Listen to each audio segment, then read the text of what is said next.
Hello viewers, কেমন আছেন সবাই? আজকে আমরা দেখব পরশুরাম এর নতুন প্রোমো। আজকের এপিসোডে একের পর এক টুইস্ট রয়েছে। পরশুরাম ধারাবাহিক আজ যেন একদম নতুন আগুন ধরিয়ে দিল। প্রথমেই দেখা যায় শীতল এসে হাজির হয় পরশুরামের বাড়িতে। তার একটাই উদ্দেশ্য, টনির মনে বীজ ঢোকানো। সে তরুণীকে এমন সব কথা শোনাতে থাকে যাতে টনির মনে সন্দেহ জন্মায়। আর ঠিক সেটাই হয়। টনি শীতলের কথায় অন্যমনস্ক হয়ে পড়ে, মনে মনে অনেকটাই বিশ্বাস করে ফেলে। শীতলের মুখে তখন রহস্যময় হাসি, কারণ সে জানে তার প্ল্যান কাজ করেছে। অন্যদিকে অফিসে বসে পরশুরাম মুখোমুখি সত্যজিৎ মুখার্জি ও জিৎ মুখার্জির। পরশুরাম স্পষ্ট ভাষায় বলে, এখনো সময় আছে, মুখ খুলুন। দোকানের ভিতর স্যাম্পল দেখিয়ে দিলাম, সব স্বীকার না করলে ফল ভালো হবে না। তারপরে সে কবিরকে ডাকে। কবির দাঁড়ানো মাত্রই শুরু হয় ধোলাই। সত্যজিৎ থামতে চাইলেও পরশুরাম থামতে দেয় না। সে গর্জে ওঠে, আমি কমন ম্যান পরশুরাম, আমার হাতে থাকে গান, স্যাম্পলটা দেখালাম মাত্র। সত্যজিৎ পাল্টা বলে, সব কথা কোর্টেই হবে। এই বলে তারা চলে যায়, আর পরশুরামের মুখে ভয়ঙ্কর হাসি। এবার গল্প ঘুরে যায় পিকুর দিকে। ডান্স ক্লাস থেকে টুটুনির সঙ্গে বাড়ি ফিরছিল পিকু। পিকি বলে, মাম্মি, একটা রিক্সা নিলেই তো পারতে। টুটুনি জানায় তার অপারেশন হয়েছে, রিক্সায় বসলে খুব পেইন হয়। মা মেয়ের এই আবেগঘন কথার মাঝেই হঠাৎ সামনে এসে দাঁড়ায় একটি গাড়ি। একটুর জন্য বেঁচে যায় তারা।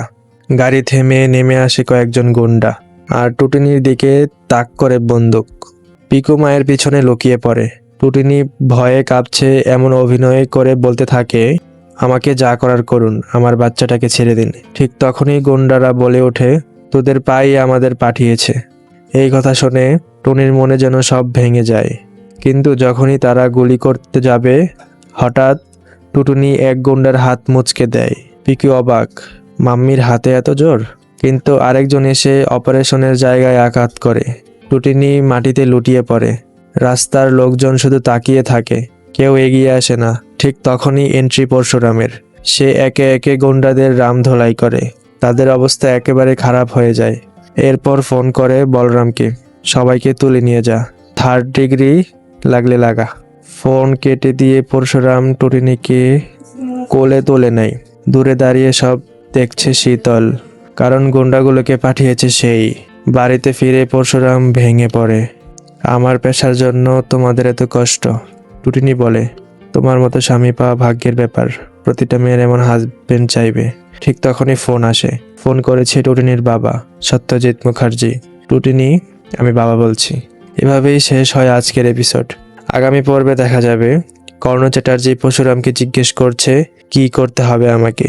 পরশুরামের উত্তর, সাধারণ মানুষের মতো জীবনযাপন করুন, তাহলে কেসটা উইথড্র করব। কর্ণ রাজি হয় না, কিন্তু টিটুনি প্রশ্ন করে, তুমি কি সত্যি কেসটা তুলে নেবে? পরশুরাম বলে, এদের শিক্ষা দেওয়া দরকার, আগে সাধারণ জীবন শিখুক।